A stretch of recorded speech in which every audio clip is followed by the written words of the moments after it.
نفاق سورہ توبہ میں اس کا ذکر ہے، میں نے وہ آیات پڑھی تھی۔ وَمِنْهُمْ مَنْ عَاهَدَ اللَّهُ، ان میں سے ایسے لوگ بھی ہیں جنہوں نے اللہ سے ایک عہد کیا تھا۔ کیا عہد کیا تھا؟ توجہ سے سنیے، اس کا بڑا تعلق ہے ہماری قومی زندگی سے اس وقت۔ انہوں نے ایک عہد کیا تھا، لَإِنْ آتَانَا مِنْ فَضْلِهِ، اگر اللہ ہمیں اپنے فضل سے عطا فرمائے گا، دولت دے گا، غنی کر دے گا، صاحب ثروت بنا دے گا، لَنَصَّدَّقَنَّ وَلَنَكُونَنَّ مِنَ الصَّالِحِينَ، ہم صدقہ کریں گے، خیرات کریں گے، اللہ کی راہ میں لگا دیں گے، کھپا دیں گے، بڑے نیک اور سچے اور حقیقی مومن اور مسلم بن جائیں گے۔ سمجھ میں آ گئی؟ فَلَمَّا آتَاهُم مِّن فَضْلِهِ، جب اللہ نے عطا فرما دیا انہیں اپنے فضل میں سے، غنی کر دیا، اب کیا ہوا؟ بخیلوا بہ، اب انہوں نے بخل کیا، سینت کر رکھ رہے ہیں۔ الذی جمع مالا وعددہ، اب وہ حساب ہی لگاتے رہتے ہیں، بیلنس شیٹیں جو ہیں ان کی، وہی اسی پہ ساری توجہ لگی ہوئی ہے۔ کیا ایسٹس تھے، اب کیا ہے، اس سال میں کیا کمایا ہے، کتنا بڑھ گیا ہے، فکسڈ ایسٹس کتنے اور فلوئڈ ایسٹس کتنے اور یہ کتنے اور وہ کتنے۔ اب جو وعدہ کیا تھا ان کی بات کر رہے ہیں، وہ وعدہ بھول گئے۔ فلما آتاہم من فضلہ بخلوا بہ، اور کیا کیا؟ وَعْرَضُوا وَهُمْ مُعْرِضُونَ وَتَوَلَّوْا وَهُمْ مُعْرِضُونَ، پیٹھ موڑ لی، اعراض کیا، بھول گئے۔ بات سمجھ میں آ گئی؟ اب اس پر سنیے، فَأَعْقَبَهُمْ نِفَاقًا فِي قُلُوبِهِمْ، عقوبت کسے کہتے ہیں؟ عقوبت، سزا، اتنی اردو تو آنی چاہیے۔ عقوبت، سزا، اصل میں تو جزا بھی عقوبت ہے، عقب میں آنے والی شے۔ آپ نے ایک عمل کیا، اس کا نتیجہ نکلا، اس کے نتیجہ تو پیچھے ہی آئے گا نا، پہلے تو نہیں آئے گا۔ تو جو نتیجہ نکلتا ہے اس کے لیے لفظ عقوبت ہے اصلاً، پیچھے آنے والی شے۔ لیکن عام طور پر اس کا استعمال جو ہے وہ ہے سزا کے لیے، جزا کے لیے نہیں۔ اسی طرح کا ایک لفظ مصیبت ہے، عربی میں مصیبت کے معنی کوئی شے کہ جو واقع ہو جائے، اصابہ یصیبو، مصیبت۔ لیکن عام طور پر لفظ ہم استعمال کرتے ہیں تکلیف دہ واقعے کے لیے، مصیبت آ گئی۔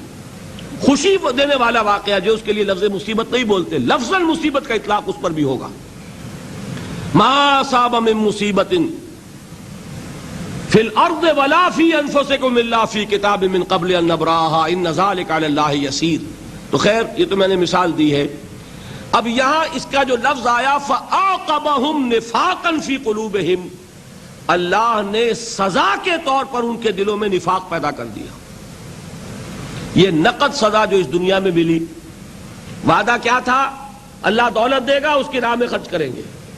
اللہ نے دولت دی، اب بخل کیا، منہ موڑ لیا، بھول گئے وعدے کو۔ سزا کیا ملی؟ وہ جو قیامت میں ملنی ہے وہ تو ملنی ہے۔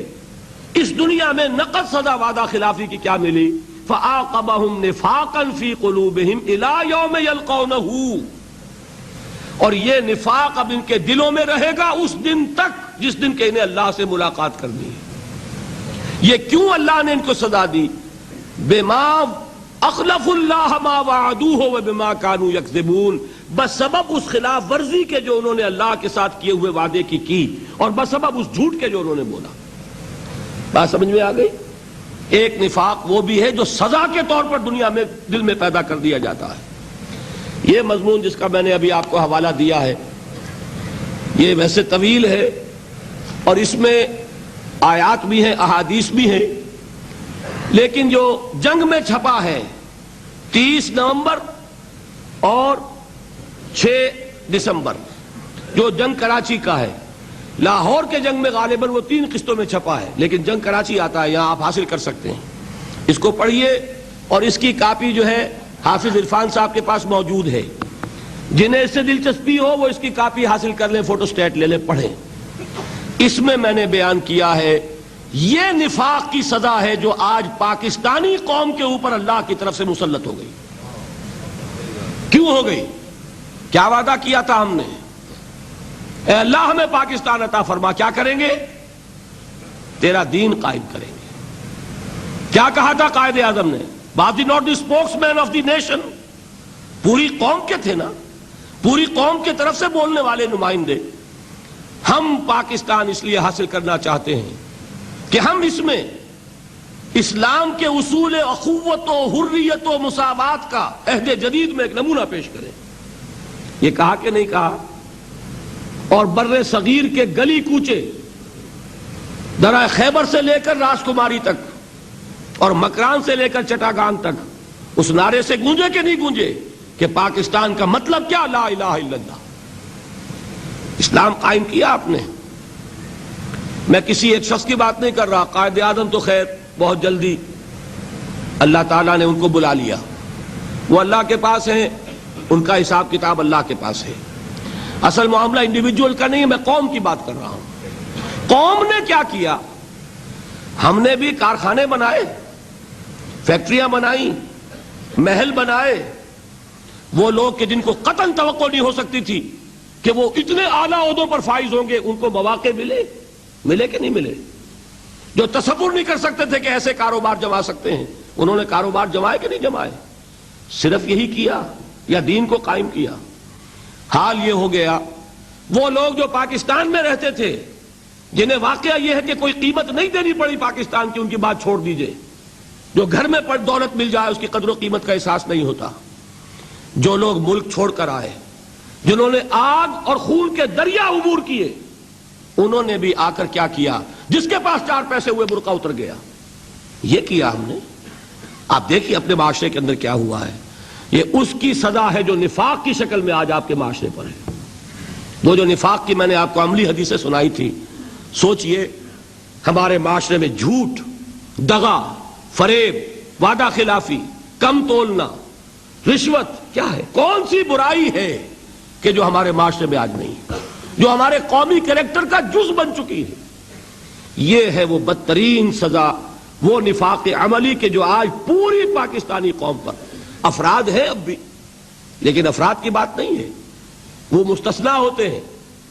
بڑا پیارا شعر ہے اقبال کا کہ فطرت افراد سے اغماس بھی کر لیتی ہے، نہیں کرتی کبھی ملت کے گناہوں کو معاف.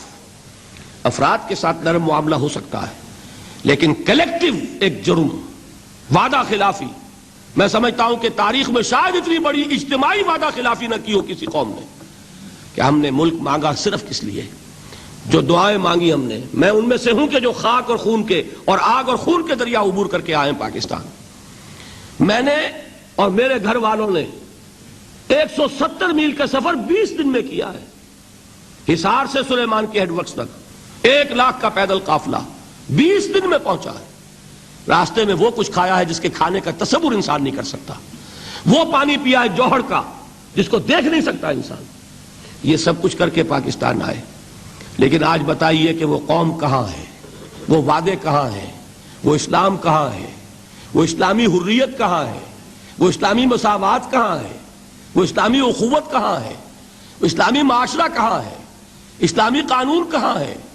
آئلی قوانین. میں نے آپ کو بتایا تھا کہ جب مصطفیٰ کمال نے ختم کیے ہیں اسلام کے آئلی قوانین، تو پورے یورپ نے فقرے چست کیے تھے کہ یہ عجیب قوم ہے، کہتی یہ ہے کہ ہمارے پاس سب سے اچھا قانون ہے، اور حال یہ ہے کہ پرسنل لا، فیملی لاز بھی ہم سے لے رہی ہے. وہ حال ہمارا ہوا. ہندوستان کا مسلمان، مجھے بتایا گیا ہے 6-7 جنوری کو یہاں آ رہے ہیں مولانا علی میاں اور ان کے ساتھ اور بہت سے لوگ.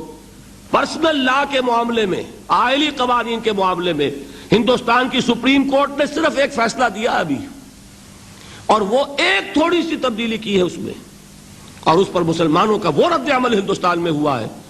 600 افراد ایک دن میں کلکتہ میں گرفتار ہوئے. میں ابھی گیا ہوا تھا ہندوستان.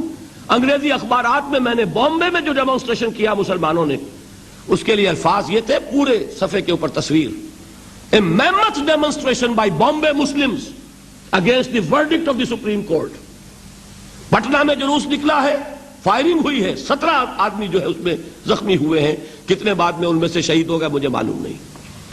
یہ حال کس بات پر ہے کہ آئلی قانون میں تھوڑی سی ترمیم کی گئی، اور وہ آئلی قوانین صدر ایوب اس نے اپنے عہد میں اپنے اختیار خصوصی کو بروکار لاتے ہوئے ایک آرڈیننس کی شکل میں نافذ کر دی. جن کے بارے میں علماء کرام کا